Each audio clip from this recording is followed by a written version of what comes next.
ప్రియులారా, మీరు పరదేశులను యాత్రికులై ఉన్నారు కనుక ఆత్మకు విరోధముగా పోరాడు శరీరాలను విసర్జించి అన్యజనుని మిమ్మను ఏ విషయంలో దుర్మార్గులని దూషింతురో ఆ విషయంలో వారు మీ సత్క్రియలను చూచి వాటిని బట్టి దర్శన దినమున దేవుని మహిమపరచినట్లు వారి మధ్యన మంచి ప్రవర్తన గలవారై ఉండవలెనని మిమ్మల్ని బతిమాలుకొనుచున్నాను. ప్రార్థన చేసుకుందాం. మా వీడియో ప్రేమించిన మా పర్వత తండ్రి, మీ నామానికి వందనాలు, స్తోత్రాలు, స్తుతులు, కృతజ్ఞతాస్తుతులు చెల్లిస్తున్నాం. నాయన, మరొకసారి మీ సన్నిధిలో చేరి జ్ఞాపకం చేసుకొని నీ వాక్యం ద్వారా మాకు సూటిగా స్పష్టంగా మాకు మీరు మీ అధికారులుగా స్వరం చేత మాట్లాడి మాకు తృప్తిపరచమని వినగలిగే చెవులు, గ్రహించగలిగే హృదయ మనస్సును మాకు అనుగ్రహించి మహిమ పొందిన యేసు క్రీస్తు నామంలో అడిగి వేడుకొచ్చుకుంటున్నాము తండ్రి. ఆమేన్. హల్లెలూయా. దేవుని వాక్యం చదివిస్తున్న మాట చూసుకుంటాం. పేజ్ నెంబర్ 215, మొదటి పేతురు రాసిన పత్రిక, 1 Peter chapter 2 verse 11 and 12. వాక్యం చదివిస్తున్న మాట మనం ఇక్కడ చూసుకుంటున్నాం. ప్రియులారా, మీరు పరదేశులు యాత్రికులై ఉన్నారు గనక ఆత్మకు విరోధముగా పోరాడు శరీర దురాశలను విసర్జించి ఆత్మకు విరోధముగా పోరాడు. లేదంటే ఆత్మకు, ఆత్మీయ జీవితానికి, ఆత్మీయతకు విరోధముగా పోరాడే ఏం పోరాడుతుందంగా మన శరీర ఆశ. శరీరాశ అంటే నేత్రాశ, జీవోగ్రహం. ఆమేన్. హల్లెలూయా. కాబట్టి ఇవి శరీరాశ, నేత్రాశ, జీవోగ్రహం. ఏమి కట్టుకుందామా అనేది వస్త్రాలు, ఏమి తిందామా అనేది భోజనము, ఏమి జీవిస్తామా, ఎలా జీవిస్తామా అనేది జీవోగ్రహము. కాబట్టి వీటి నుంచి విడుదల మనం పొందాలి. ఇవి మనం ఏం చేస్తుంటే ఆత్మకు విరోధంగా పోరాడుతూ ఉన్నాయి. ఆత్మీయతకు, లోకానుసరణ వాటికి నిజంగా చెప్పాలంటే చాలా విరుద్ధం అంటే విరోధం, వ్యతిరేకత అన్నమాట. ఎంత మాత్రం కూడా అది సహించని, కలవనివ్వదు. ఆ విషయాన్ని మనం ఇక్కడ జ్ఞాపకం చేసుకోవాలని దేవుని వాక్యం ద్వారా మనం చూస్తున్నాం. కిందకి వస్తాను. ఆయన అన్యజనులు మిమ్మును చూసారా, అన్యజనులు మిమ్మును ఏ విషయంలో దుర్మార్గులను దూషించురో ఆ విషయములలో వారు మీ సత్క్రియలను చూచి వాటిని బట్టి దర్శన దినమున దేవుని మహిమ పరచున్నట్లు. ఆమేనా. దేవుని వాక్యం చదివిస్తున్న మాట అంటే అన్యజనులు మిమ్మల్ని ఏ విషయంలో అయితే దుర్మార్గాన్ని దూషిస్తూ ఉన్నారో ఆ విషయంలో వారు మీ క్రియలు అనగా దాని ముందు సత్క్రియలు అన్నది. సత్క్రియలు అనగా మంచి క్రియలు, మంచి పనులు. ఆమేన్. హల్లెలూయా. మంచి పనులు. ఇక్కడ మన వాళ్ళ దగ్గర ఎంతో వినయంగా, విధేయతగా ప్రవర్తించి బయటికి వెళ్ళి కాలేజ్ దగ్గర, స్కూల్ దగ్గర, ఫ్రెండ్స్ దగ్గర బయట ఇష్టానుసారంగా కూతురు మాట్లాడుతూ, కొట్లాడుతూ, రోడ్ల మీద రాగిల్లాగా కొట్లాడుతూ, అమ్మాయిలు ఇష్టానుసారంగా జీవిస్తూ, ప్రవర్తిస్తూ, నడుస్తూ ఉంటే అది సత్క్రియ అని ఎంత మాత్రం కూడా అనబడదు.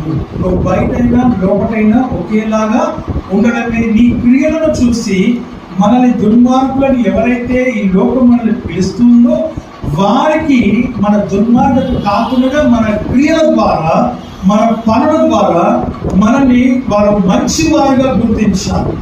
సత్క్రియలను చూచి అది వాక్యం ద్వారా మనకు గమనిస్తున్నాం.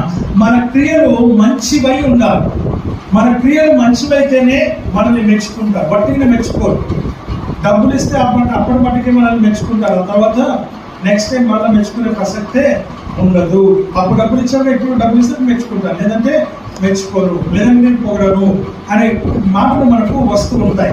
కనుక అలా కాకుండా ఎప్పటికైనా మనకి ఉండాల్సింది ఎలా అంటే సక్రియలు అనేవి ఈ లోకం మనల్ని చూసినప్పుడు దుర్మార్గాన్ని దూషిస్తుందో ఆ దుర్మార్గాన్ని దూషిస్తున్నటువంటి అన్యజనుల ద్వారా, వారి క్రియల ద్వారా మనము మంచివారిగా వారి నోటి గుండా మనం పిలిపించుకోవడమే.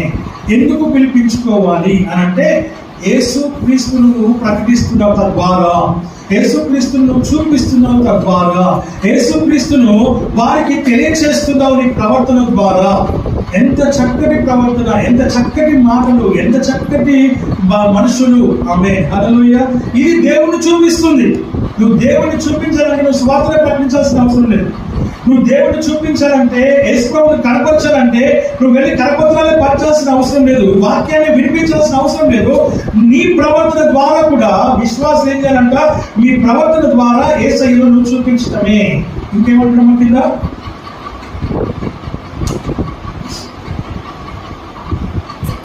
వాటిని బట్టి వారిని సత్క్రియలను చూచి వాటిని బట్టి దర్శన దినమున దేవుని మహిమపరచినట్లు వారి మధ్యలో మంచి ప్రవర్తన గలవారై ఉండవలెను.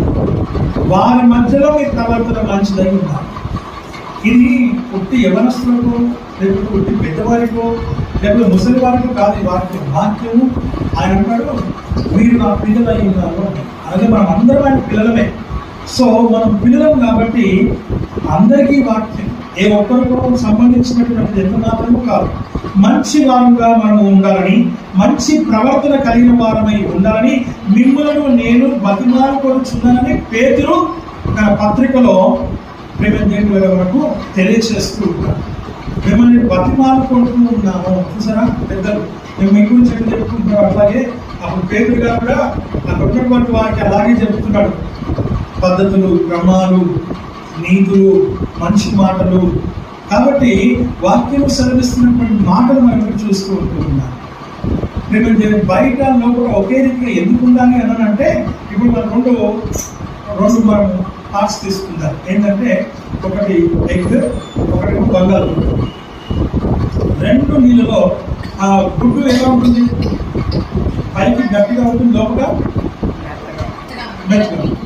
మా బంగాళదుంప ఎలా ఉంటుంది, గట్టిగా ఉంటుంది. దాని స్వభావం, ఈ రెండు స్వభావం గమనించండి.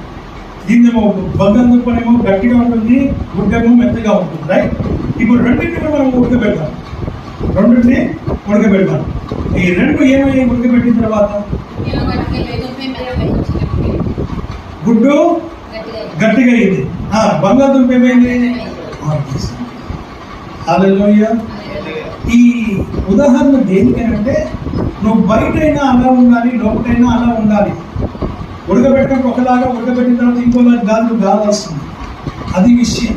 కాబట్టి వాక్యం సెలవిస్తున్న మాట ఏంటంటే, నీ జీవితంలో నువ్వు గుడ్డులాగా కనబడి మెత్తలాగా బయటికి చూస్తే ఒకలాగా, లోపల చూస్తే ఇంకోలాగా కాకుండా, బంగాళదుంప ఉడకబెట్టక ముందు ఒకలాగా, ఉడకబెట్టడం ఇంకోలాగా కాకుండా ఒకేలాగా ఉండాలని వాక్యం ద్వారా చూస్తుంది. ఒకవేళ పరిస్థితులకు అనుగుణంగా నువ్వు గుడ్డులాగా బయట గట్టిగా ఉన్నా, తర్వాత నువ్వు ఉడకబెట్టినప్పుడు ఎలా అయితే గట్టిగా అవ్వాలో అలా గట్టిగా. అది ఆత్మీయ జీవితంలో. బంగాళదుంప గట్టిగా, మొండిగా, కఠినత్వం కలిగి ఉన్న లోకానుసారంగా, ఆత్మానుసారంగా వచ్చినప్పుడు ఆ దేవుడికి వచ్చినాక అలా మెత్తగా అయిపోవాలి. మృదువైన స్వభావం కలిగి ఉండాలని వాక్యం మనల్ని హెచ్చరిక చేస్తా ఉంది. హల్లెలూయా, హల్లెలూయా.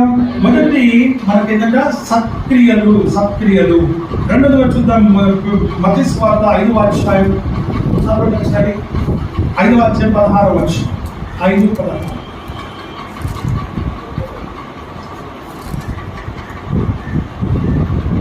మనుషులు మీ సత్క్రియలను చూచి పరలోకమందున మీ తండ్రిని మహిమపరచునట్లు వారి ఎదుట మీ వెలుగు ప్రకాశింపనీయుడి. ఆమేన్, హల్లెలూయా. మనుషులు మీ సత్క్రియలను చూచి పరలోకమందున మీ తండ్రిని మహిమపరచునట్లు వారి ఎదుట మీ వెలుగును ఏం చేయాలంట? ప్రకాశింపచేయాలి. మనుషులు మీ సత్క్రియలను చూసి పరలోకమందున్నటువంటి తండ్రిని మహిమపరిచే విధంగా మీరు మీ వెలుగును ఏం చేయాలంట? ప్రకాశింపనివ్వాలి. వాక్యం జరుగుతుంది. ఏ మనుషులైతే మనం దుర్మార్గాన్ని దూషించినారో, ఏ లోకమైతే మనల్ని కాదు అని మనల్ని వెలివేసినారో, లేక మనల్ని నీచంగా చూసినారో, వారి దగ్గర దేవుని నామం మహిమపరచబడాలి. ఎవరి ద్వారా? మన ద్వారా. ఎలాగా? నీ వెలుగు క్రియల వలన నీ వెలుగును ప్రకాశింపనివ్వాలి. దాని అర్థం ఏంటి? నీ ప్రవర్తన మంచిదై ఉండాలి. అంటే దాని అర్థం కోపము, పగ, ప్రతీకారాలు, అందరితో ఉన్న ఆట పాటలు ఇవేమి లేకుండా కొన్ని ఇళ్ళలో మనం చూస్తూ ఉంటాం. అరుపులే అరుపులు, మెరుపులే మెరుపులు కదా. ఇంట్లో అరుపులు మెరుపులు ఉంటే ఆ ఇల్లు బహు నరకంగా ఉంటుంది, బహు భయంకరంగా ఉంటుంది. దేవుని వాక్యం సెలవిస్తామని అరుపులు మెరుపులు కాదు మనకు కావాల్సింది. నీ ప్రేమతో ఏం చేయాలి? తల్లిదండ్రులు ప్రేమతో పిల్లల్ని జయించాలి, పిల్లలు కూడా ప్రేమతో తల్లిదండ్రులు జయించాలి, ప్రేమతో భార్య భర్తను జయించాలి, ప్రేమతో భర్త భార్యను జయించాలి. ఆమేన్, హల్లెలూయా. భార్య భర్తలు ఉన్నటువంటి సంబంధం దేవుడు చెప్పుకుంటున్నాడు. భర్త అయితే భార్యని ఏం చేయమంటున్నాడు? సన్మానించు, గౌరవించు. ఆమేన్, హల్లెలూయా. ప్రేమించు అని చెప్తున్నాడు. అదే భార్యకి చెప్తూ ఉన్నాడు ఏంటంటే భర్త పట్ల విధేయత కలిగి ఉండు, లోబడి ఉండు, వినయము కలిగి ఉండు. ఇది మన వెంటనే నెక్స్ట్ పార్ట్లోకి ఎక్కడికి వస్తుందంటే తల్లిదండ్రులు పిల్లలు. అక్కడ తల్లిదండ్రులు పిల్లలు ఎప్పుడైతే అలా ఉంటుందో ఆ కుటుంబము సుఖంతో, సౌఖ్యంతో, ఆనందంతో, సంతోషంతో, సమాధానంతో, నెమ్మదితో. ఆమేన్, హల్లెలూయా. మీరు ఎలా ఉంటారో నాకు తెలియదు, కానీ దేవుడు వాక్యం సెలవిస్తున్నట్టుగా ఉదయకాలం వేసిన వెంటనే పిల్లలైనా, భార్య అయినా, భర్త అయినా, తల్లిదండ్రులైనా ఒకరిని ఒకరు ఏం చేయాలి? గౌరవించుకోవాలి. గుడ్ మార్నింగ్ చెప్పడం, లవ్ యూ అని చెప్పడం మనము చేయాలి. అలా చేసినప్పుడు తల్లిదండ్రులు పిల్లల్ని దగ్గర కూర్చోబెట్టుకోవాలి. వారు మనతో సంభాషించాలి, వారు మనకు చెప్పుకోవాలి, వాళ్ళకు ఉన్నటువంటి ఎగ్జైటింగ్ న్యూసెస్ అన్ని మనతో షేర్ చేసుకోవాలి, ఫ్రెండ్స్తో షేర్ చేసుకోవాలి. వాళ్ళు మనల్ని ప్రేమించాలి, మనం వాళ్ళని ప్రేమించాలి. అప్పుడు వాళ్ళు బయట ప్రేమలు వెతుక్కోవాలి. ఆమేన్, హల్లెలూయా. వాక్యము సెలవిస్తున్న మాట మనం చూస్తున్నాం. యుక్త వయసులో ఉన్నటువంటి ప్రేమలు ఆ వాటి గురించి నేను చెప్పండి. ఆమేన్, హల్లెలూయా. దేవుని వాక్యం సెలవిస్తుంది మంచి తల్లిదండ్రులకి పిల్లలకు మధ్యలో ఉన్నటువంటి సంబంధ బాంధవ్యం, ఆ బాంధవ్యాన్ని పెంచుకోవాలంటే పిల్లలు బాగా పెరుగుతారు కొన్నిసార్లు కొంతమందిలో, కానీ వాళ్ళకి ఆ అటాచ్మెంట్ ఉండదు. ఏది తల్లిదండ్రులకి పిల్లలకు ఉండే ఆప్యాయత, ప్రేమ, అనురాగం అనేది ఉండదు. ఎంతసేపు వాళ్ళు అలాగా ఒక దగ్గర కూర్చున్నట్టుగా ఉన్నట్టుగా వాళ్ళు ఏదో చదివే పిల్లలు అయితే ఇంకో వేరేలాగా ఉంటారు. అలా కాకుండా అన్నిట్లో ఉండాలనేది వాక్యం చెప్తుంది. సో అలాగే క్రీస్తు కూడా అలాగే ఉన్నాడు. 30 సంవత్సరాలు ఈ లోకంలో తల్లిదండ్రులకు లోబడిన వాడిగా ఉన్నాడు. ఎన్ని సంవత్సరాలు? గుడ్ బాయ్ వీళ్ళు చెప్తున్నాడు.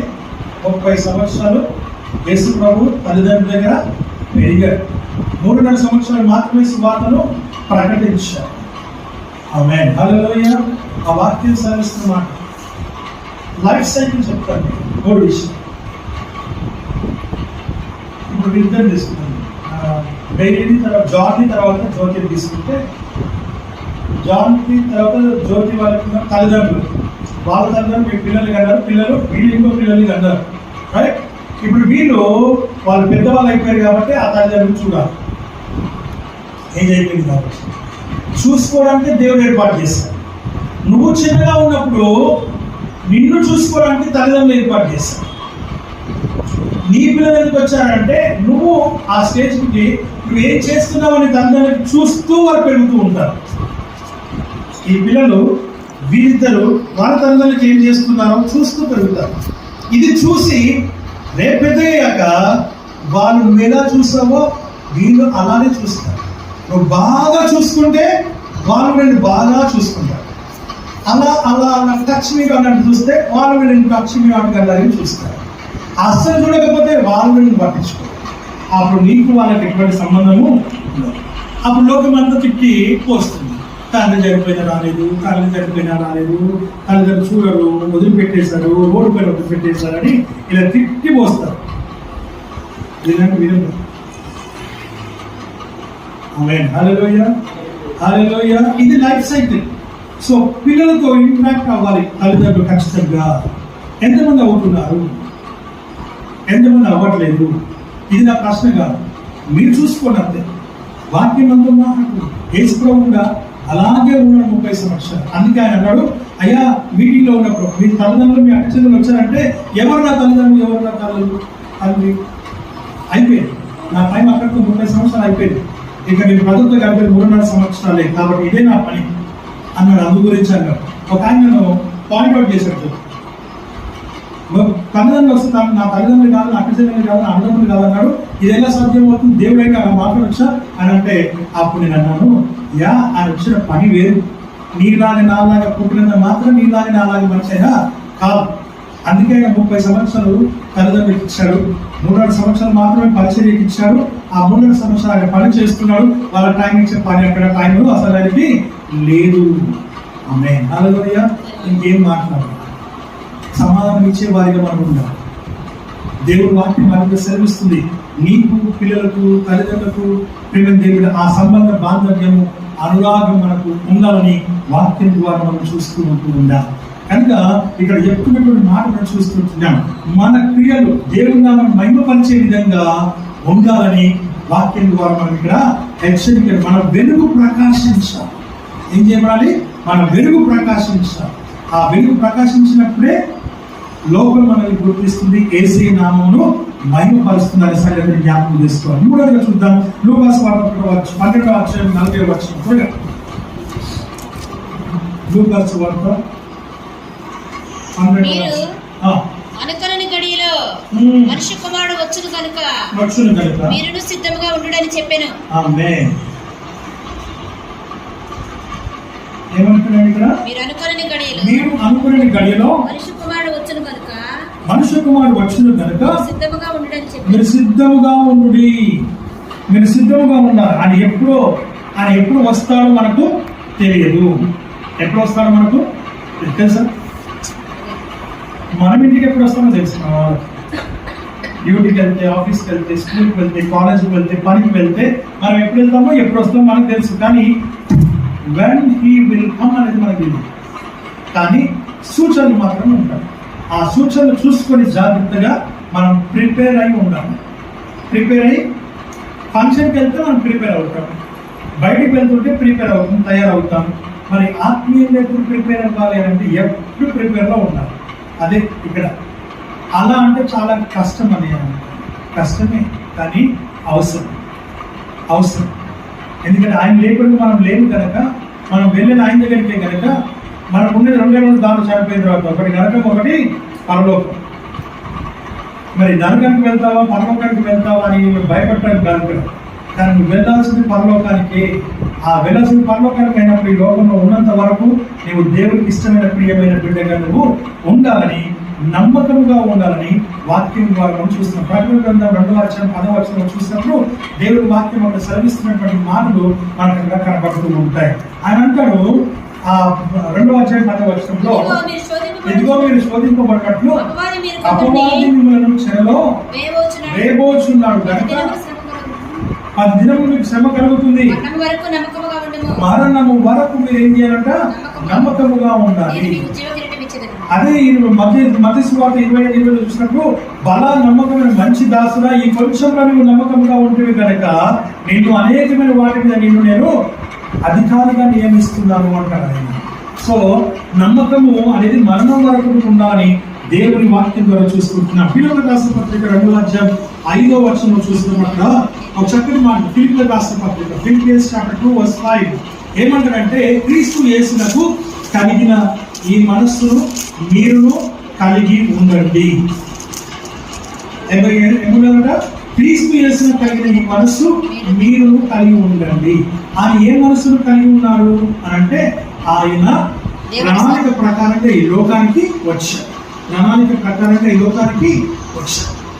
ఎప్పటి నుంచి? ఆదికాండం నుంచి మొదలు పెడితే ప్రకటన గీత రాసిన వరకు కూడా ఆయన గురించి చెప్పబడుతూనే ఉన్నాయి ప్రవచనాలు. ఆయన రాబోతూ ఉన్నాడు అనే సంగతి, దావీదు చిగురని, కొమ్మ అని, ఇలాగ అనేకమైన విషయాలు ఆయన గురించి చెప్పబడుతూనే ఉన్నాయి. కాబట్టి ఆయన ప్రణాళిక ప్రకారంగా లోకానికి వచ్చి మనుషుని కుమారుని గర్భంలో ఆయన ఉద్భవించి పుట్టి పెరిగి ఆయన మనుషుడిగానే పెరిగినాడు, మనుషుడిగానే బ్రతికినాడు, మనుషుడిగానే లోకంలో ఆయన జీవించినాడు. ఎక్కడ కూడా ఆయన పాపం చేసినట్టు, తప్పు చేసినట్టు ఎక్కడ కూడా మనము ఆయన చూపించలేము. అంత పరిశుద్ధంగా ఆయన జీవించినాడు. ఎందుకు జీవించడం అలాగా అంటే నువ్వు నేను మనం అంటూ ఉన్నాం, బాబు జీవించడం చాలా కష్టం అండి, అబ్బో అంతసేపు అంత కరెక్ట్గా ఉండడం చాలా కష్టం అండి, అంత పరిశుద్ధంగా అంత పవిత్రంగా ఎక్కడ ఉంటామండి? ఎక్కడో ఒక దగ్గర తప్పు మాట్లాడుతూనే ఉంటాం, అబద్ధాలు చెప్తూనే ఉంటాం, ఏదో ఒకటి చేస్తూనే ఉంటాం, ఏదో ఒకటి అవుతూనే ఉంటుంది. దానికి ఒక రెమెడీ ఉంది, దానికి కూడా ఒక రెమెడీ ఉంది. ఏంటి మార్గం ఉంది? ఏంటంటే ఇప్పుడు మనం వేసుకున్నటువంటి డ్రెస్ మురికైనాక ఏం చేస్తాం? ఒకరోజు వేసుకున్నాక ఉతుకుతాం. అలాగే రాత్రి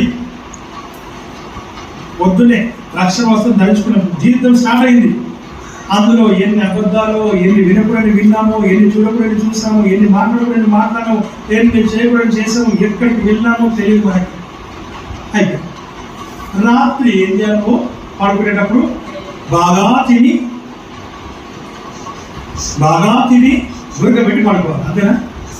ఏం చేయాలి? ఏం ప్రేర్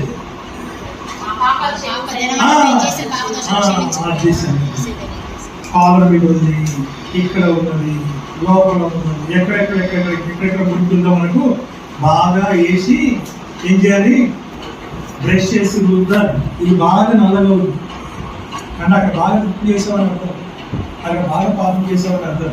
నోటి ద్వారా అదేదో కాదు నోరు, అదేదో కాదు కన్ను. ఆమె హల్లెలూయ. ఎక్కడ బాగా ముడికిందో అక్కడ కన్ను, అక్కడ చెవి, అక్కడ నోరు అనడం లెక్క.